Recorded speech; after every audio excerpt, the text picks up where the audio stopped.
Hello everyone, मैं विनोद तोमर। तो स्वागत है आप सबका फिर से जेई प्लस में। तो आज लाए हैं हम लोग पैराबोला का लेक्चर 3, है ना। अच्छा, लास्ट क्लास में हमने डिस्कस किया था कि how to get standard equation of parabola, और जो कि हमें मिला था y² = 4x।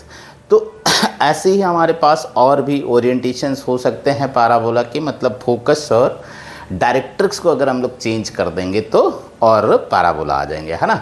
तो कुछ उनको डिस्कस कर लेते हैं पहले, तो उसके बाद फिर फर्दर प्रोसीड करेंगे। तो हमने जो पहला किया था y² = 4x था, है ना। इसके लिए सब कुछ डिस्कस कर चुके हैं हम लोग, फोकस, डायरेक्ट्रिक्स, वर्टेक्स, है ना, latus rectum, and of latus rectum, axis, है ना, और टेंजेंट एट वर्टेक्स। कुछ हमने जनरल बातें भी लिखी थी लास्ट वाली क्लास में, है ना, तो उनको ध्यान रखना चाहिए। तो नेक्स्ट पे कौन सा होगा हमारा? नेक्स्ट है y² = -4x। अच्छा, ये जो पैराबोला था सॉरी, इसका ओरिएंटेशन क्या था? राइट हैंडेड था। तो यहाँ पर a तो हमने कहा था ऑलवेज पॉजिटिव रखते हैं, a को ऑलवेज पॉजिटिव रखते हैं। तो अगर a पॉजिटिव है y² = -4x से, तो इसका जो ओरिएंटेशन है वो चेंज हो जाएगा। मतलब ये जो पैराबोला है हमारा वो लेफ्ट हैंडेड हो जाएगा। कैसा हो जाएगा? लेफ्ट हैंडेड हो जाएगा। ये एक्स एक्सिस था अपने पास, ये वाई एक्सिस था। अच्छा, ये पैराबोला कुछ इस तरह से आ जाएगा, y² = 4x। अच्छा, वर्टेक्स स्टिल 0 0 है, बस डायरेक्ट्रिक्स हमारा राइट आ जाएगा, फोकस लेफ्ट पे आ जाएगा। तो फोकस की कोऑर्डिनेट अब की बार क्या हो जाएंगे? -a,0 हो जाएगा, है ना। अच्छा, डायरेक्ट्रिक्स इतनी ही डिस्टेंस पे है, तो इसकी इक्वेशन x = a हो जाएगा। एक्सिस स्टिल x एक्सिस है, तो इसकी इक्वेशन क्या हो जाएगा? y = 0 हो जाएगा। Tangent at vertex still y axis है, तो इसकी इक्वेशन हो जाएगा x = 0। अच्छा, लेटस रेक्टम की लेंथ हमने कहा था वो तो कांस्टेंट रहता है, वो 4a ही रहता है, तो उसमें तो कोई चेंज आएगा नहीं। हाँ, कोऑर्डिनेट ज़रूर चेंज होने चाहिए, है ना। तो कोऑर्डिनेट क्या हो जाएंगे? इधर आओगे तो ये l है, और सपोज ये l', तो ये -a, 2a हो जाएगा, और ये -a, -2a हो जाएगा। सॉरी, -2a, है ना। आई होप सो इतनी बात समझ आए। तो ये हमारा y² = -4x वाला ओरिएंटेशन हो गया, है ना। एक बहुत इजी सा क्वेश्चन, एक दो चीज़ें बस समझने के लिए। कि जैसे मैं कह दूं कि मेरे पास ये पैराबोला है, y² = -32x है। इसके लिए एक तो फोकस बता दो, डायरेक्ट्रिक्स की इक्वेशन बता दो, और एंड ऑफ लेटस रेक्टम बता दो, एंड ऑफ लेटस रेक्टम बता दो, है ना। ये 3 बातें हैं। तो इसको कंपेयर करते हैं, किससे कंपेयर करेंगे? y² = -4ax वाले से, है ना। तो y² = -4ax वाले से कंपेयर करोगे तो 4a कितना आएगा? 32 आएगा। तो a की वैल्यू कितनी आएगी? 8 आ जाएगी। अच्छा, a हमने कहा था पॉजिटिव होना चाहिए, तो a पॉजिटिव है। अच्छा, तो फोकस क्या लिखा था हम लोगों ने? इसका फोकस कितना था? -a,0। It means -8,0। अच्छा, डायरेक्ट्रिक्स की इक्वेशन क्या थी? डायरेक्ट्रिक्स की इक्वेशन थी अपने पास x = a, it means x = 8, और you can write 10x - 8 = 0। And of latus rectum, है ना। एंड ऑफ लेटस रेक्टम क्या थे? एंड ऑफ लेटस रेक्टम ये था अपने पास -a, 2a और -a, -2a। तो ये तो नोन है, तो -8, 16, और ये -8, -16। आई होप सो समझ गए हैं। तो ये हमें ध्यान रखना चाहिए, ये बहुत बेसिक बातें हैं अभी, है ना। तो थोड़ा आगे और बढ़ते हैं। अच्छा, सिमिलर ऐसे ही अगर हम डायरेक्ट्रिक्स और फोकस को चेंज कर दें तो पैराबोला हमारे पास, ठीक है, मतलब जो एक्सिस है उसको चेंज करके हम, ठीक है, y एक्सिस को कर दें, है ना। तो y एक्सिस को चेंज कर देंगे तो फिर फोकस उस पर आ जाएगा। तो फिर ओरिएंटेशन पैराबोला का एक तो ये वाला हो गया हमारे पास, ऐसे हो सकता, ठीक है। तो इसकी इक्वेशन क्या होगी? x² = 4ay, है ना। अपवर्ड पैराबोला, अच्छा दिस भी I have already done in quadratic, है ना, ठीक है, अपवर्ड पैराबोला, तो इसका वर्टेक्स क्या होगा 0,0 होगा।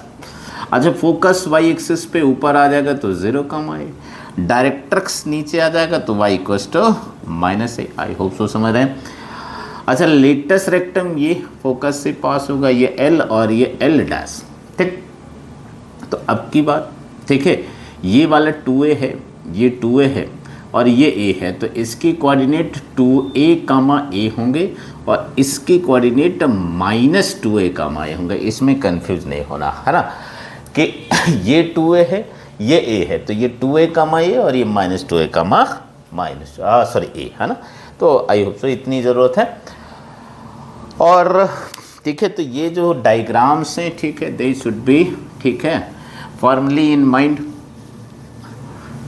तो नेक्स्ट क्या है हमारे पास, अच्छा नेक्स्ट एंड ये this is last, x² equals to -4ay।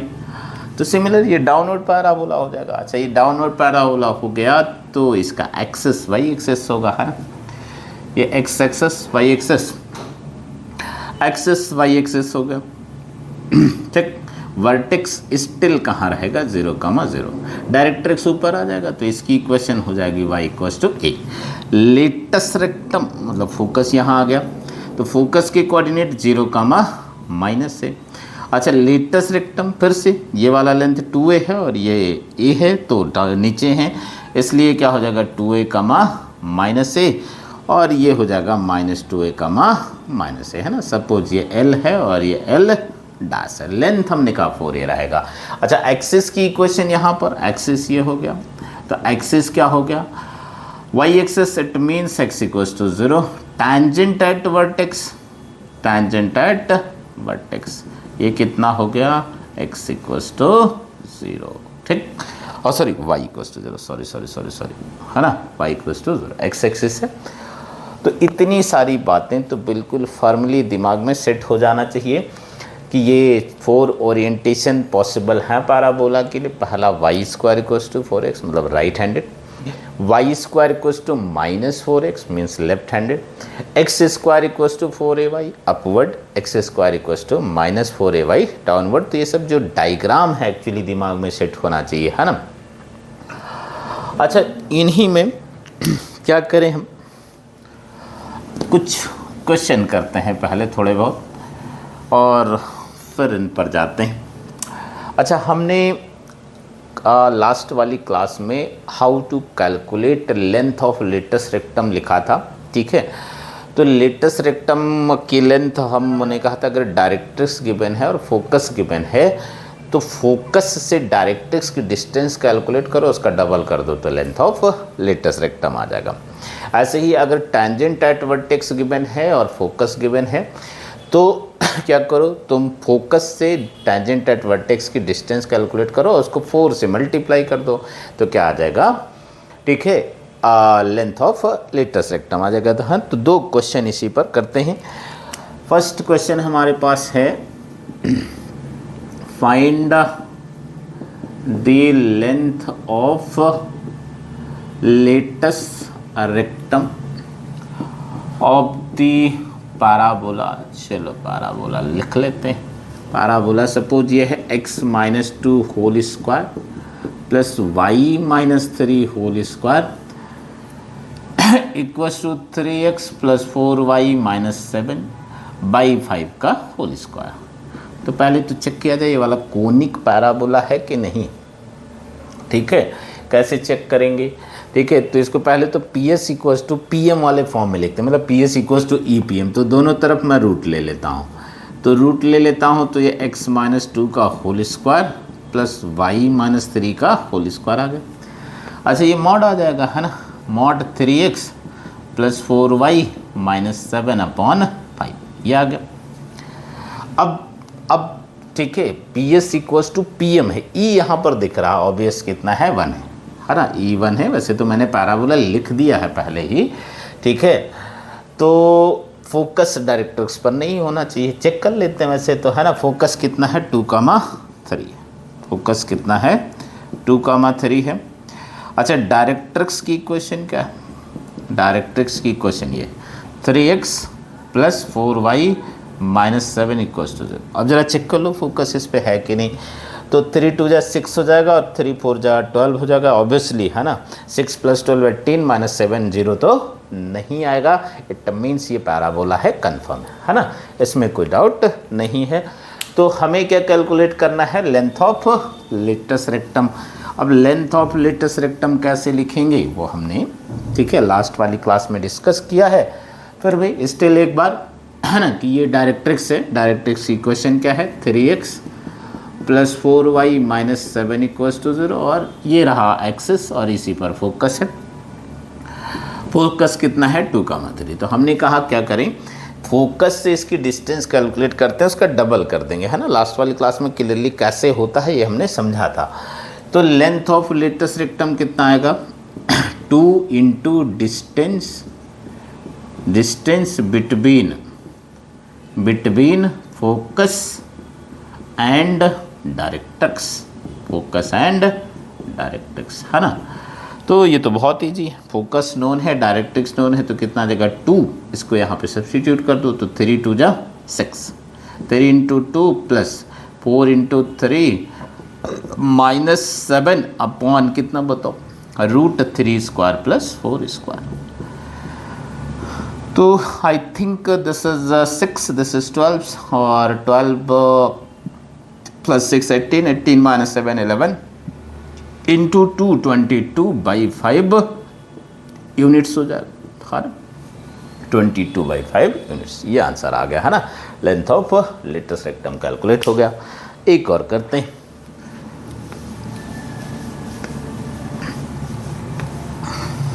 अच्छा, हमने कहा अगर टैंजेंट एट वर्टेक्स नोन होता तो कैसे कैलकुलेट करते, है ना।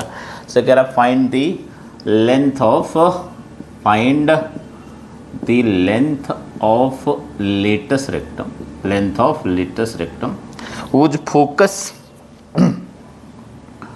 whose focus is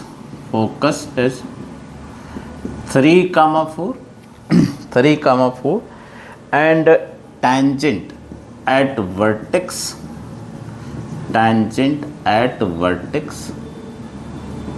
have the equation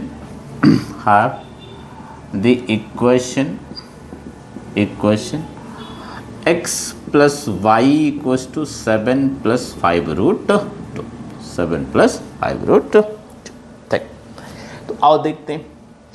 अच्छा, टैंजेंट एट वर्टेक्स कल हमने बताया था डायग्राम में बिल्कुल क्लियरली, है ना, कि ये पैराबोला है मेरे पास, ये टैंजेंट एट वर्टेक्स है, ये फोकस है, तो ये डिस्टेंस a होती है और लेंथ ऑफ लेटस रेक्टम कितना होता है, 4a।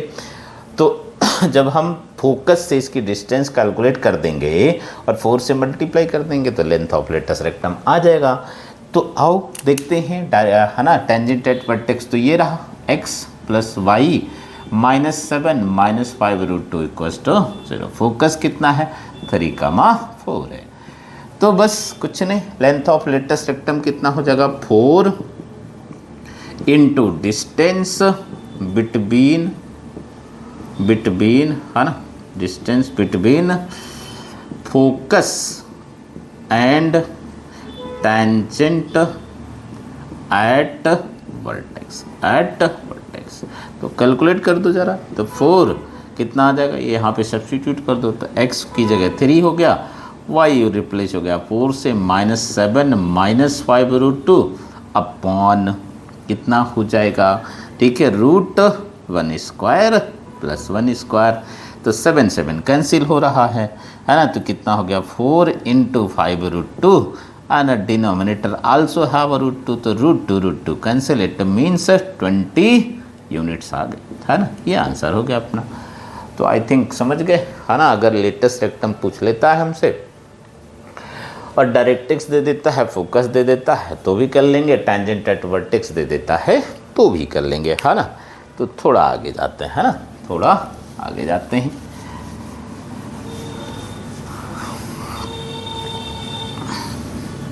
अच्छा, ये क्वेश्चन है हमारे पास, फाइंड, है ना, द लेंथ ऑफ, बल्कि एरिया लिख लेते हैं, चलो, है ना, the area, find the area of equilateral triangle, equilateral triangle है ना, this is the main question.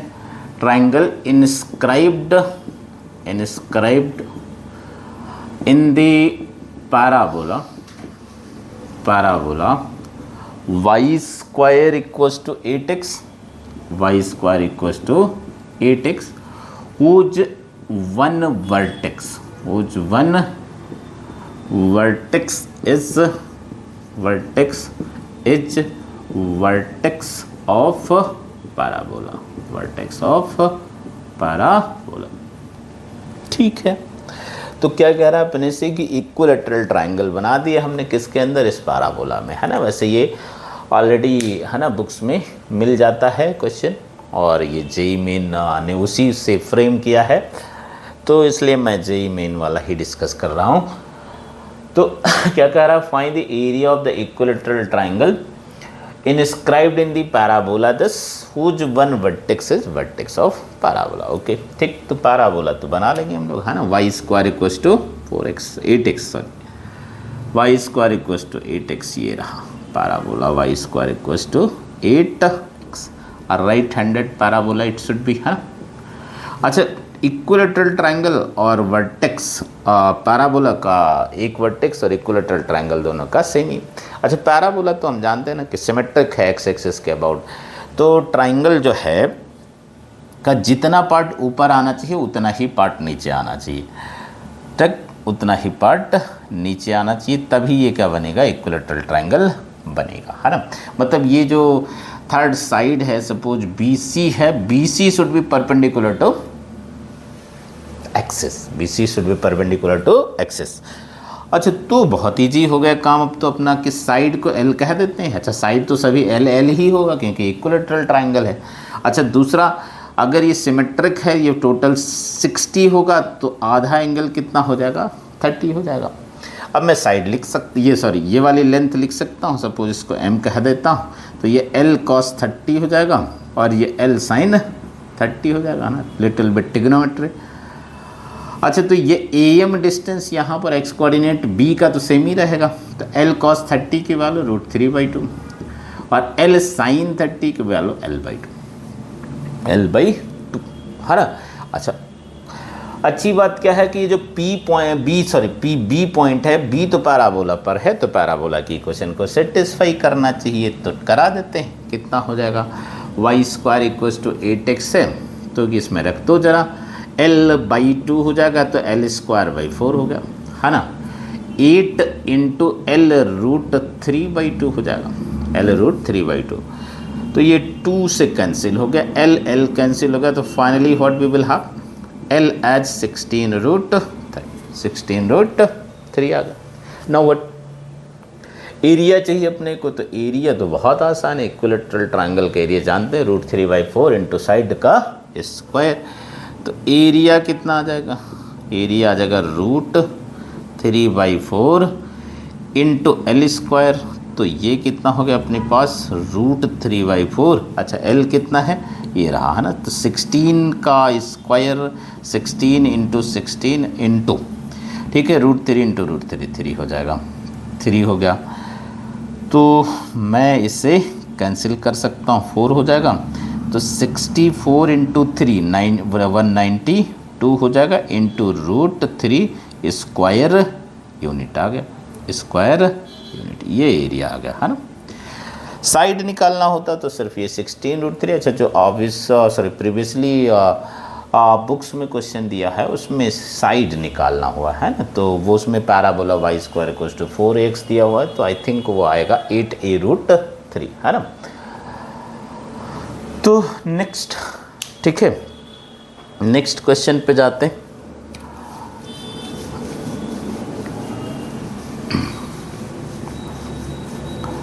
अच्छा, थोड़ी सी बात और समझते हैं, है ना, कि अगर ये पैराबोला है मेरे पास, y square equals to 4ax है, y square equals to 4x, तो हम जानते हैं कि सर्कल को पैरामेट्रिकली कैसे रिप्रेजेंट करते हैं। अगर मेरे पास सर्कल होता है x square plus Y square equals to r square, तो पैरामेट्रिकली कैसे रिप्रेजेंट करते हैं हम लोग, x equals to r cos theta and y equals to r sin theta.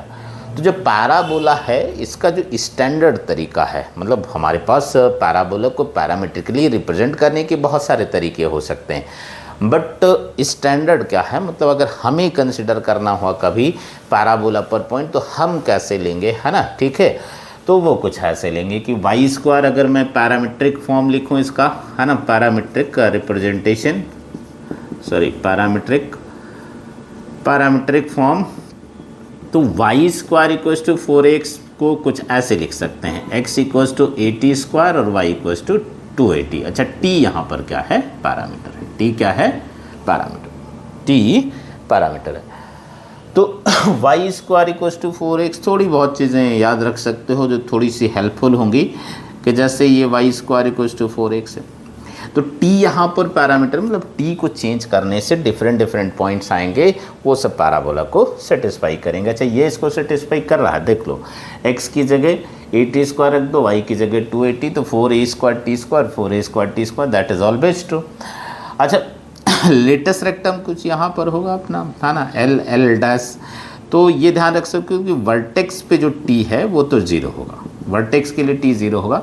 अच्छा, ये पॉइंट होता है a, 2a, तो ऑब्वियसली a, 2a बनाने के लिए तो t को 1 चाहिए, और ये वाला होता है a, -2a, है ना, a, -2a, तो ये कब बना सकते हैं हम लोग, जब t को क्या रखें, -1, मतलब वर्टेक्स के लिए जो पैरामीटर की वैल्यू है वो 0 है, ठीक। और जो क्या कहें लेटेस्ट रेक्टम के एंड्स हैं उसके लिए पैरामीटर की वैल्यू कितनी है, इसके लिए ऊपर वाले के लिए 1 और नीचे वाले के लिए -1। तो बहुत सारे क्वेश्चंस में हेल्प कर देगा डायरेक्टली हमारी, अगर इसको मेमोराइज कर लेते हैं कि वर्टेक्स के लिए पैरामीटर 0 होगा, लेटेस्ट रेक्टम के लिए, ठीक है, ऊपर वाला जो पॉइंट है उसके लिए t 1 होगा और नीचे वाले के लिए t -1 होगा। तो अदर वाले भी लिख ही लेते हैं, अदर वाले जैसे Y square equals to -4ax होता तो बहुत ईजी, बस x कितना हो जाएगा, -80 स्क्वायर हो जाएगा, और y कितना हो जाएगा, 280 हो जाएगा, है ना, y कितना हो जाएगा, 280 हो जाएगा। ऐसे ही अगर मेरे पास x square equals to 4ay हो गया, तो बस x y का रोल इंटरचेंज कर दो, मतलब x कितना हो जाएगा 280 और y कितना हो जाएगा 80 स्क्वायर हो जाएगा। अच्छा, x square equals to -4ay हो जाए, है ना, तो बस वही x इक्वल्स टू 280 और y इक्वल्स टू -80 स्क्वायर। तो इस चारों ही पैराबोला के लिए हमें याद रखना चाहिए, है ना। आई होप सो समझ गए कि अगर ये वाला हमारे पास पैराबोला होता y square equals to 4x, तो इसके लिए x equals to 80 square, y equals to 280, बस माइनस लिखा है तो x को नेगेटिव ले लिया, y एज इट इज, है ना, और x स्क्वायर तो इनके रोल इंटरचेंज कर दे और यहाँ पर माइनस आ गया, है ना, यहाँ पर माइनस आ गया। तो इस पर हम एक का ये क्वेश्चन है हमारा और एक तरह का ये स्टैंडर्ड रिजल्ट भी है, इसे मेमोराइज करना चाहिए हमें, कि हमें ये चाहिए फाइंड द एरिया, या कहें prove that the area of the triangle inscribed in the parabola y square equals to 4x, ठीक है, is 1/8a mod y1 minus y2 minus y3 minus y1, ठीक। अच्छा, इसी को पैरामीट्रिक फॉर्म में लिखोगे तो this also can be written as a square mod t1 minus t2 minus t3 और t3 minus t1, ये आ जाएगा, है ना, पैरामीट्रिक फॉर्म में लिखेंगे तो ये आ जाएगा। तो ये रिजल्ट है ना, it may help in other questions, directly तो मैं इसको कर पाऊँ, कुछ क्वेश्चन हम इस पर डील भी करेंगे। अच्छा, तो ये प्रूफ करना है कि ये सपोज मेरे पास पैराबोला हो गया। अच्छा, मैं रफ डायग्राम बना रहा हूँ, एग्जैक्ट नहीं बना रहा हूँ, कि ये मेरे पास, है ना, पैराबोला है, इसके जो वर्टिसीज हैं they are lying on the, ठीक, 10 पैराबोला, ये पॉइंट है मेरे पास से x1, y1, this is x2, y2 and this is x3, y3।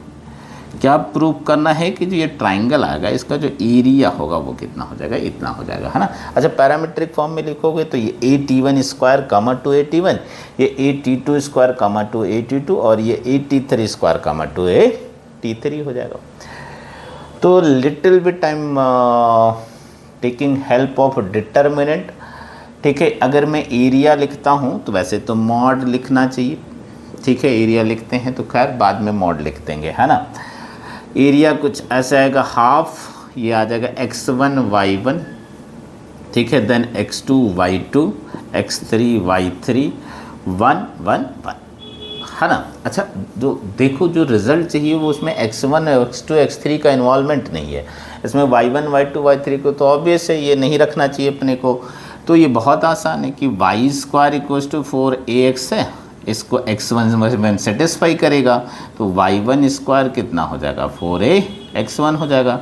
Similar y2 square 4ax2 हो जाएगा और y3 स्क्वायर कितना हो जाएगा, 4ax3।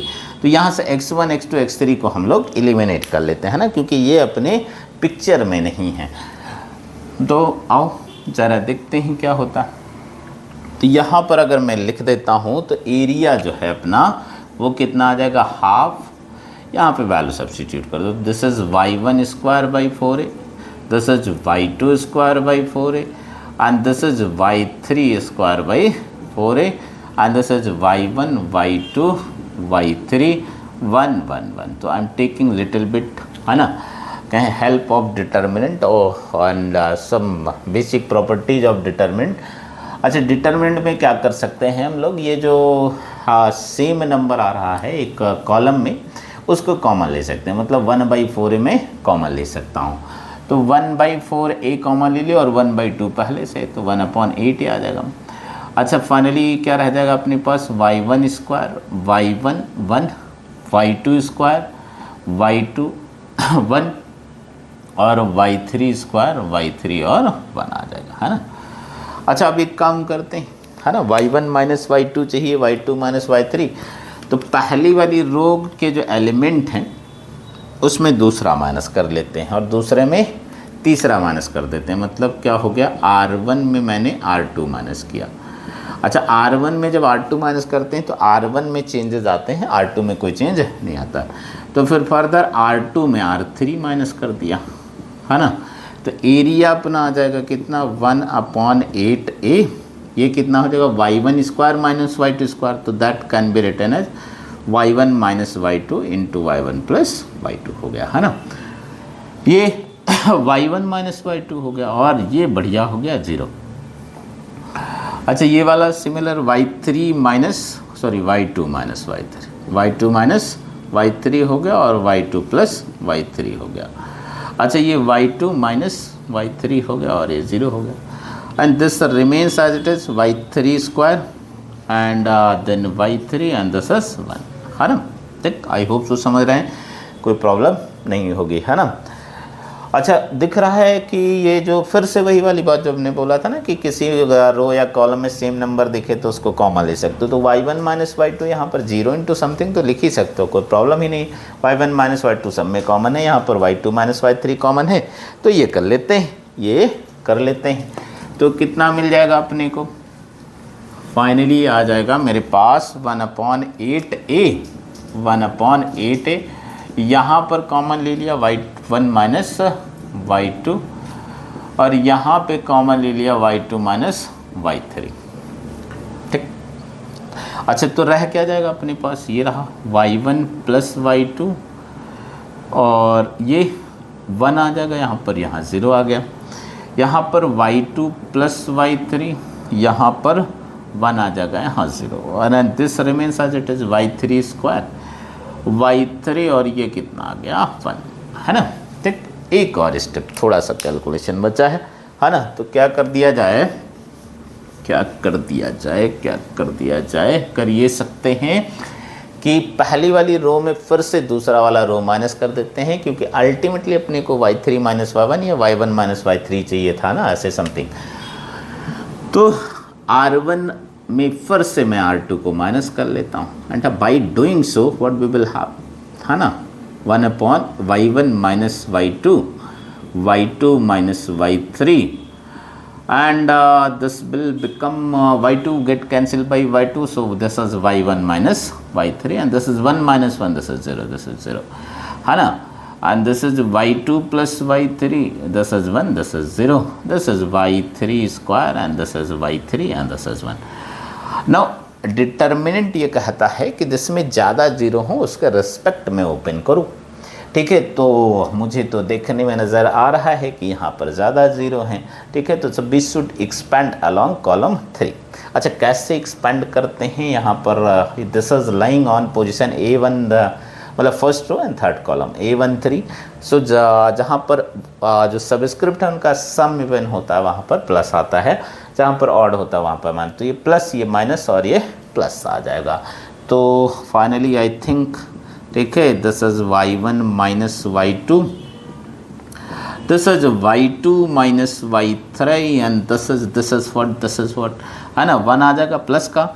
अच्छा, इस रो को छोड़ देते हैं और इस कॉलम को छोड़ देते हैं, समथिंग, यस, नो, ठीक, देयर इज नो प्रॉब्लम, ठीक है। ये छोड़ दिया, तो ये से मल्टीप्लाई किया तो y1 माइनस y3 आ गया, एंड दिस विल बिकम 0, है ना। So finally I have what I required, 1/8 y1 minus y2, y2 minus y3 and y1 minus y2। बस हमने कहा एरिया है तो तुम तो मॉड करके लिखो, तो एरिया कैसे आ जाएगा, फाइनली एरिया आ जाएगा 1/8। अब ए तो पॉजिटिव ही है तो इस पर मॉड लिखें नहीं लिखें इसका कोई चेंज नहीं आएगा। This is y1 minus y2, y2 minus y3 and y3 minus y1 लिखो या y1 माइनस y2 लिखो, मॉड लिख दिया है, कोई चेंज नहीं आता है ना।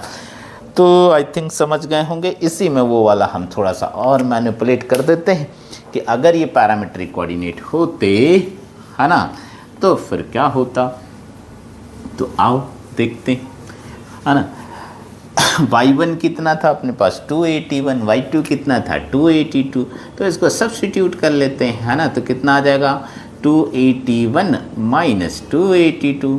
अच्छा, ये कितना हो जाएगा 282 माइनस 283, और ये हो जाएगा 283 और माइनस 281। तो मैं देख पा रहा हूँ और तुम भी देख ही पा रहे होगे कि 2a यहाँ से कॉमन है, 2a यहाँ से कॉमन है, 2a यहाँ से कॉमन है, तो 2a into 2a into 2a कितना हो जाएगा 8a क्यूब हो जाएगा। 8a क्यूब को बाहर लिख लेते हैं क्योंकि a पॉजिटिव है, तो 8a आ गया। तो finally what we will have t1 minus t2, t2 minus t3 and t3 minus t1, है ना।